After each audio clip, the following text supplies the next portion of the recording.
In a fiery GB News debate, Suella Braverman electrified supporters in Waterville, declaring Britain's current state not normal and insisting enough is enough. She praised locals for their moral clarity in standing against illegal migration. Guest Erin Bastani hit back, noting she was Home Secretary during record net migration and failed to stop undocumented arrivals. Discussion turned to Labour's one-in, one-out policy, mocked as meaningless, and a viral Conservative post listing alleged perks for asylum seekers. The studio crackled with tension, split between applause and outrage, as politics, migration, and party rivalries collided in a charged, high-stakes showdown. Did you know over 95% of our viewers aren't subscribed? Subscribing is free and helps us create more great content. Hit subscribe now and join our community. In their thinking, actually, give Labour a break, because you might be thinking lots of this all occurred on the Conservative Party's watch. Join the conversation in all the usual ways, because I want to hear your thoughts. Aaron Bastani, yours. I mean, it's extraordinary that Suella Braverman is doing this. You're right to highlight the fact she was, of course, Home Secretary until 10 minutes ago. She was the Home Secretary when this country saw almost 1 million people in terms of net migration, I believe, in 2023.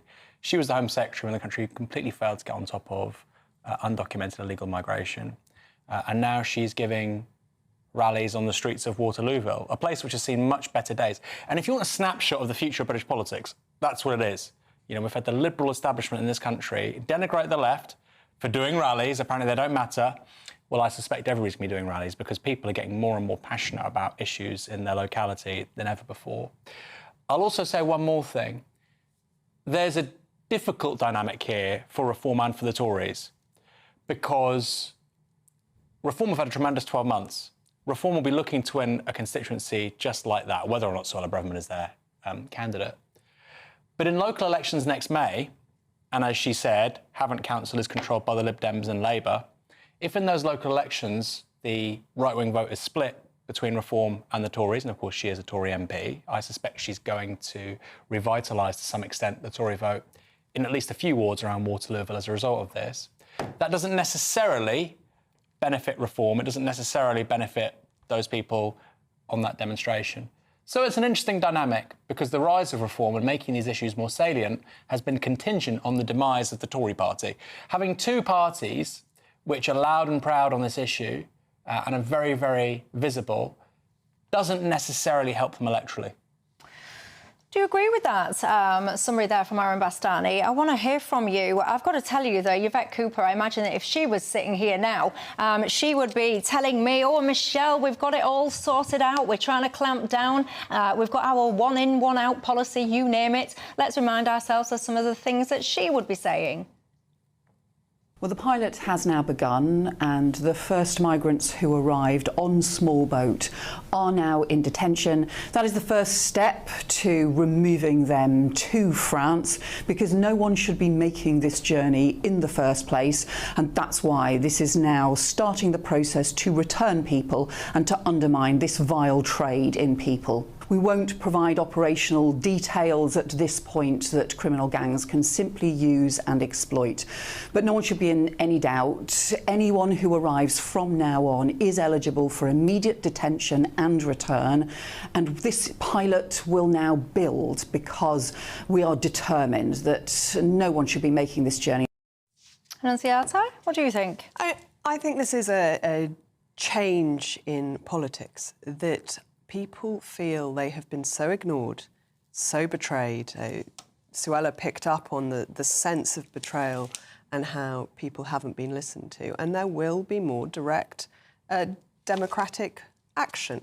And the rallies that we're seeing across the country, the peaceful ones, and the local politicians becoming much more activist in their actions, I think is going to become the norm. And it's not just from those on the right who are potentially talking about illegal migration, but also from the Jeremy Corbyns on the left. I think we are going to see an upswell where people can feel that they're being listened to, that they can make a difference, that we all know we've got potentially till 2029 until we have another chance to change the government.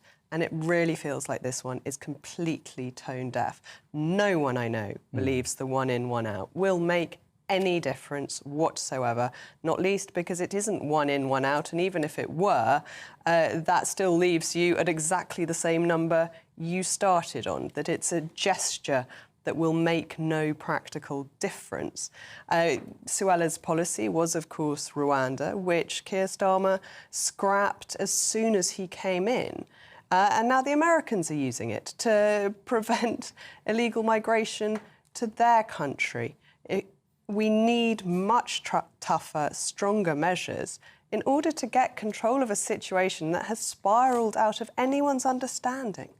Lots and lots and lots of you are getting in touch. I mean, unsurprisingly, Leslie's saying, I'm watching Suella Braverman. Has she actually jumped ship? Is she still supporting the Conservatives or what? Because she says she feels like it's the Conservatives that encouraged all of this stuff and that actually it was the Conservatives that were responsible in no short order for all of this.